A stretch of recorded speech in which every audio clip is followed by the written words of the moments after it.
carpet cleaning versus carpet deodorisers, which one do you use? I know that a lot of people tend to get the old shake and vac out on their carpets and the old carpet cleaners out. So we're here today to tell you what you should and shouldn't do with your carpets. Pierre. Yes.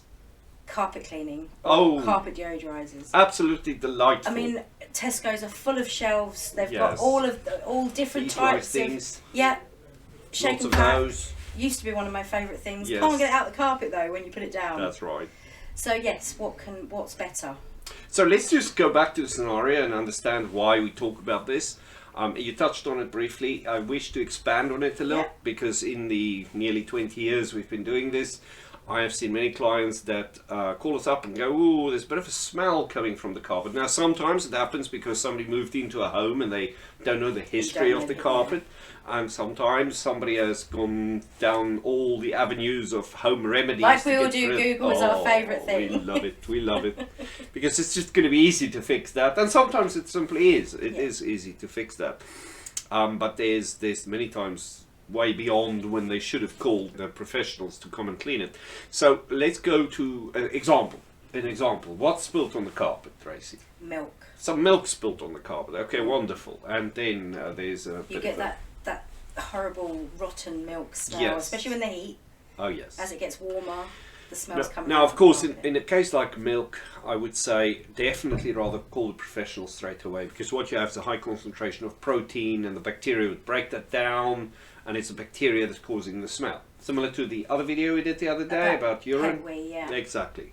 So it's urine. It's the bacteria that breaks down the whatever you spilt in there that's causing the smell, and then you combine that with all the remedies you put on top that cause that nice little aroma of Which we all do. concoction. Yeah. It's a little bit going to run a marathon and you just put a little bit of deodorant on thinking And you it's think going to that's gonna mask be it. enough, yeah. You And then need a bit shower. more. Yeah. You need a shower. Definitely, yeah. So your carpet needs a shower.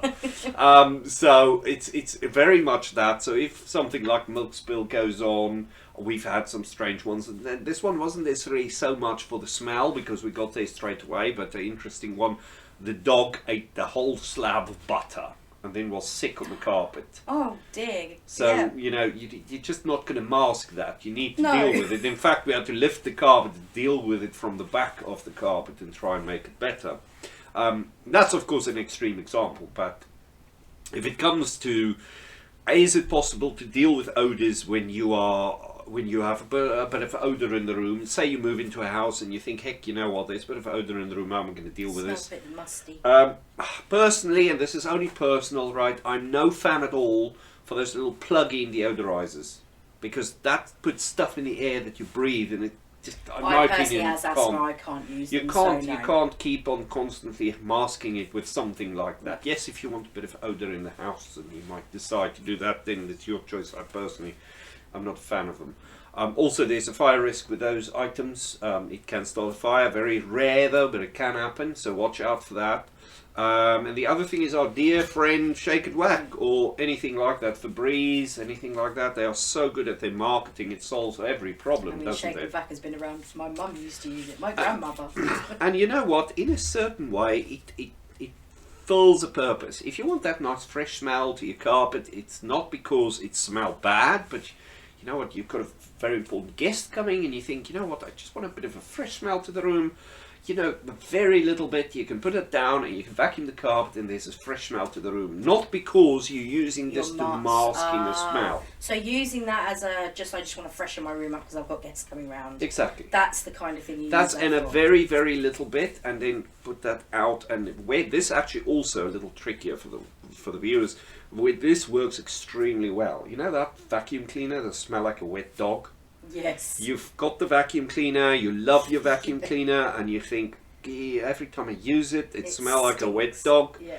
You know, of course, make sure the vacuum cleaner is cleaned out, the filters are clean, the bag's changed. But when you change, just before you change the bag, take your Shake and Vac and put like a tablespoon of this inside the bag. and put it in the machine, and every time you switch your vacuum cleaner on, you've got a nice fresh smell coming from your vacuum cleaner rather than the wet dog smell. And that's better rather than having, because it doesn't always come out of your carpet. Exactly that. You put these things down, and Febreze, there's residues that's left behind and it will get your carpet dirty quickly. So it's much, much better to rather use this if the carpet is clean and you just want that little bit of freshness to the air, little bit on the carpet, give it a vacuum and you're good.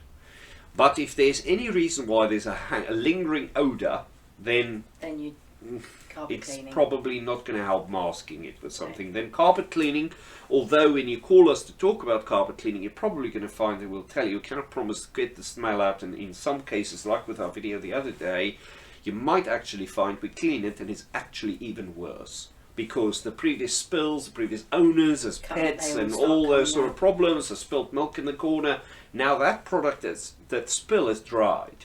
Now what happens is, the spill has gone down, it dried, and because there's no moisture in it whatsoever, the bacteria stopped working on it, because it's just bone dry. But as soon as you go in there and we come in and clean the carpet, we introduce moisture to that area and it makes it wet again, and the bacteria's happy days, let's get back in there and break it down further. The smell is back. So that caused a lot of problems then, and it is many times the case that we can come in and clean the carpet and it's fine. But you know what, it's unfair to tell people, well, we'll just do it and it's going to be fine, because it's so embarrassing when you think you can fix the problem and it can actually make it worse. And if it does go worse, it's not down to the cleaning, it's just because the volume of stuff that's in there has been much worse. And sometimes the layers of this shake and vac has been put on, and Febreze and all the other things that you can find. And the more you pile it on, the more layers. Exactly, and the harder it is to remove it. And then the only way then is to replace the carpet, including the underlay, depends what caused the spill. So that's what I would advise. Give it a bit of a fresh smell in the air, because there's no odour, but I just want to give a fresh smell, a little bit of this, vacuum it out very thoroughly, and you're fine. If you want it, you can plug in the electric odoury things. Do not try and mask a spill with something like that. Exactly that. So deodorisers are not for masking the spills, they're just for freshening your room up. Yeah, If you've got something spill, get on with it quickly.